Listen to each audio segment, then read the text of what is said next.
ഈ കമ്മ്യൂണിസ്റ്റപ്പ എന്ന ചെടി നമ്മൾ ആരും ശ്രദ്ധിക്കാത്തൊരു ഫസ്റ്റ് എയ്ഡ് മെഡിസിനാണ്.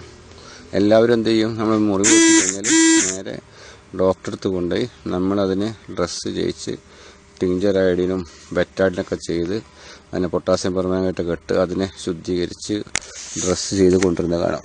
സാധാരണ നിലക്ക് നമ്മൾ എന്ത് മുറിവോ വെട്ടോ പരിക്കോ വെള്ളം അറ്റ് പോകുന്ന ഘട്ടത്തിലായാലും ശരി, കമ്മ്യൂണിസ്റ്റപ്പിൻ്റെ ആ ഇലയുടെ നീരെടുത്തിട്ട് അത് വെച്ച് കെട്ടിക്കഴിഞ്ഞാൽ അതായത് വെൽഡ് ചെയ്യും. ആ മുറിവിനെ അങ്ങനെ സംഗതി അവിടെ ഇല്ലാതാക്കി തരുന്ന ഒരു അസാമാന്യമായ കാര്യത്തിൽ കമ്മ്യൂണിസ്റ്റപ്പൊക്കെ ഉണ്ട്.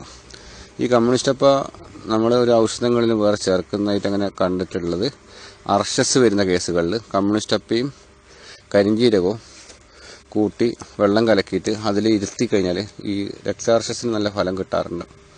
അപ്പോൾ കമ്മ്യൂണിസ്റ്റപ്പ നല്ലൊരു മരുന്നാണ്, നിസ്സാരമായി തള്ളിക്കളയാൻ പറ്റില്ല. മുറി കൂട്ടി എന്ന് വേറൊരു ഔഷധം ഉണ്ടെങ്കിൽ മുറി കൂട്ടിയേക്കാളും കുറച്ചും കൂടി കടന്ന ഒരു പ്രയോഗം കമ്മ്യൂണിസ്റ്റപ്പൊക്കെ ഉണ്ട് എന്ന് ഞാൻ മനസ്സിലാക്കുന്നുണ്ട്. കമ്മ്യൂണിസ്റ്റപ്പ സാധാരണ കർഷകർക്കൊക്കെ ഉണ്ടാകുന്ന ചെറിയ ചെറിയ മുറിവുകൾക്കൊക്കെ സ്വയം അവർ ചെയ്തു പോകുന്ന ഒരു ചികിത്സാ സമ്പ്രദായം തന്നെയാണ്. അതിന് യാതൊരു ഹൈജീനിക് പ്രശ്നങ്ങൾ ഉണ്ടാക്കുകയോ മുറി പഴുക്കുകയോ അതിൽ വേറെ വ്രണങ്ങളായി മാറുകയോ ഒന്നും ചെയ്യില്ല. വളരെ എഫക്റ്റീവായിട്ടുള്ള ഒരു ഫസ്റ്റ് എയ്ഡ് മെഡിസിൻ. നമ്മളിപ്പോൾ റോഡിൽ നമ്മളിപ്പോൾ എന്തെങ്കിലും വാഹനം പോയിട്ട് പോകുന്ന സമയത്ത് പെട്ടെന്ന് നമുക്കൊരു ആക്സിഡൻറ്റ് പറ്റി അല്ലെങ്കിൽ മുറിവ് എന്തോ സംഭവിക്കുക, ആ മുറിവിനെ നമ്മൾ എന്ത് ചെയ്യും? അതിന് ഏറ്റവും നല്ല സാധനം കമ്മ്യൂണിസ്റ്റപ്പയുടെ നീരെടുത്ത് വേഗം ആ മുറിവിലാക്കി കൊടുക്കുക.